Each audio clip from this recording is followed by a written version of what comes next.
talk about surgical flow. Nothing to disclose. The surgeries are usually set ahead of time. So originally I thought I'm going to give you a video, but then something didn't work out with the video. It was too lengthy, so I made it in presentation, and I'll give you as much information as I can. The surgical assistants, usually you need a big group of surgical assistants to support what you're doing.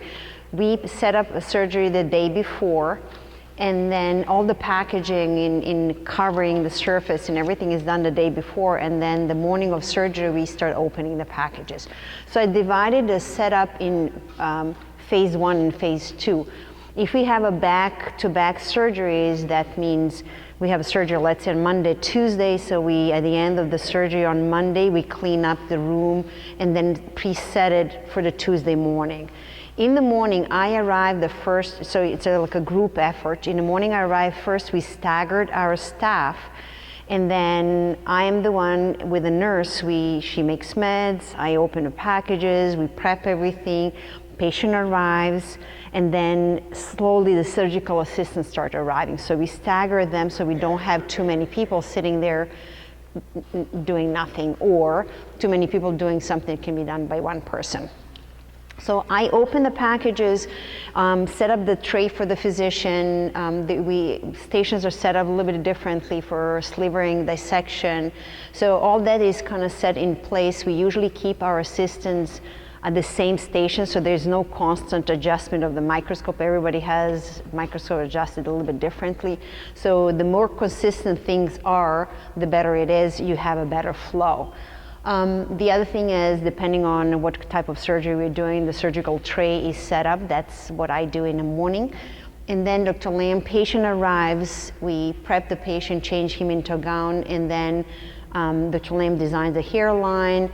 Then we prep the donor area, depending what we are doing. So that's, I'm showing if we're doing a strip surgery, I help tape the hair up and then have a bandage underneath, so if there's any dripping, the bandage will catch that.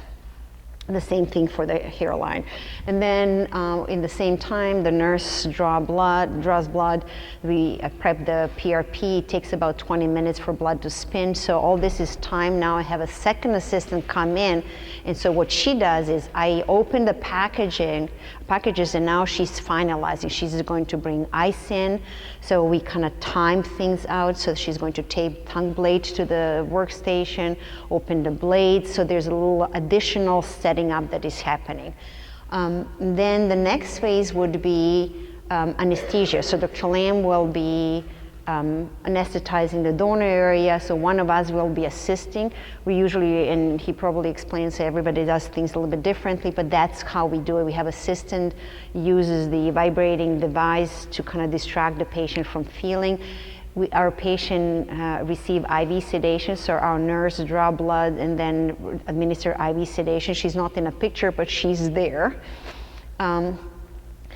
In our office, our patient is sitting up while we are harvesting. I found some neck support for sleeping on the airplane that we use well for our patients so they can rest. They're kind of sleeping and resting on this neck support. Dr. Lam harvests the donor area while the patient is sitting up. So we don't have to move the patient lying down, sitting up. For our patient is sitting. Once the harvesting and suturing is finished, the patient is just reclined, so we need fewer assistants assisting Dr. Lamb. So the moment the strip is out, he's on his own, and we start dissecting. When the harvesting happens, so what we do is a portion of the strip is extracted, and by this time all our surgical assistant dissecting have arrived. So we're talking about timing. I arrive at 6:30, patient arrives at 6:45. Her nurse and I arrive at 6:30. Patient arrives at 6:45. Dr. Lamb is there at 7:15, 7:30. Then we start the surgery about 8:30. I start dissecting tissue. We dissect the tissue until 11:30, depending how big the case is. We have lunch at noon, and then we start placing. Sometimes the placing can happen before lunch, depending how big the case is and how quickly things are done. Sometimes all tissue is dissected before start placing, and sometimes some of us will start placing while the tissue is still being dissected in the background. You have to keep timing that depending on the size of the case, size of your team, the type of the tissue. Sometimes it's easier to dissect, it goes faster, sometimes it's harder. For example, white hair may take longer than dark hair. But there's no cookie cutter prescription on how the flow goes, but you know that you need to take the tissue out before you start being dissected. Since I'm the one slivering, the moment the first piece comes out, we measure 2 centimeters out of that piece. I sliver that piece, and then the assistants will dissect that piece and project the total number of grafts out of that piece. The next piece comes out, and then we continue dissecting. The projection of the number we have is given to Dr. Lamb. By that time, he's done suturing, he's ready to do sites. So now we have first 2 centimeters dissected. We know about how much tissue we took out, how many total will be grafts. He's going to start making sites, we continue dissecting. If there's a change in yield, we report that and recalculate our projection. So there's a constant adjustment, constant feedback between what we're doing and what the physician is doing. So there is the harvesting is finished, recipient starts are starting to be created, all during this time that the assistants are dissecting grafts. Then we have all lunch. In our office, we try to have lunch everybody together. It seems that this is what works for us. Some offices will stagger lunch. We like patient to take a break for lunch, and we all take break for lunch. It seems like if we stay together for lunch, it seems like there's a camaraderie that is kind of developed versus being isolated like on a production. That's what we believe in what works for us. For some other offices will work that continually someone is doing something, and then you just send one assistant at a time for lunch. Decide what works for you. During the graft placement, usually 2 or 3 assistants are placing grafts. So if we had 6 of us dissecting, that 3 can do something else. We can have 1 clean the instrument and 2 go and assist Dr. Lamb as an MA, because at this point just the assistants are placing grafts.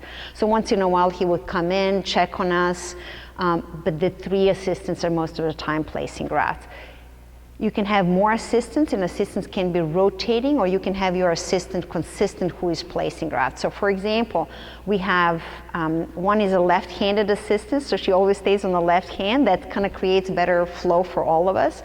We have the right-handed, and I'm right-handed, and I volunteer to be in the hardest position, which is working from the back, stretch and squeeze between the other 2 assistants. The space is tight, so we all have to kind of be conscientious of each other. But it is, for our office, everybody's a little bit trained in graft placement, but we have 3 people who are consistently placing grafts. Because if you have someone place a little bit, they never develop a speed. But if someone is sick, I always have someone who can step in. So this is what is happening in our office. We start placing probably 12:30. It's a 30-minute break for lunch. So let's say we started placing at 12:30. We push until 3 o'clock. At 3 o'clock, we start rotating. By that time, most of a good part of graft is placed. Now we're getting to the smaller space. Now we're closer to each other. So now we start taking breaks. Now currently we're training an assistant, so at 3 o'clock when we are taking break, the trainee steps in, so she's not disturbing anybody else, so the break is taking place while the assistants are being trained. At the end of the case, most of the time we don't bandage the patient. I took this picture to show you sometimes after the FUE procedure, we'll bandage the patient for an hour or 2 and then recommend that they remove the bandage. We sit down, and so since our patients are sedated, sometimes they don't remember what we talked about, so we make sure that we sit down with whoever is accompanying them home to go over the postoperative instructions. We talk about postoperative instructions at the pre-op visit. We talk postoperative instructions after the surgery. They come back to follow up next day. We talk again about postoperative instructions. So there's a review, and we give them hard copies of postoperative instructions, and they'll still ask you the question. So be prepared that that's important. And if you outline them day by day, it seems easier for them to follow what they need to do. And then there's the cleaning and sterilization. So depending on your office, in regulations in your state, every office is a little bit different. We have strict regulations, so we have to sterilize all our instruments in pouches. We're not allowed to sterilize, not flashing in an autoclave. The other thing is a more strict how we clean. We cannot be setting up in a background. So some offices will be finishing procedure and set up for the next day. We can't do that because we're a different facility, different regulations. There's a little bit of flexibility since it's a clean procedure. However, manage your staff. Some of our staffs can leave earlier, some finish the case, but it is a flow, starts with people coming in a staggered way and probably leaving in a staggered way so you don't overwork someone. However, I'm always the one to come first and leave last, and most of the offices have one person assigned to be from the beginning to the end. I hope this is good.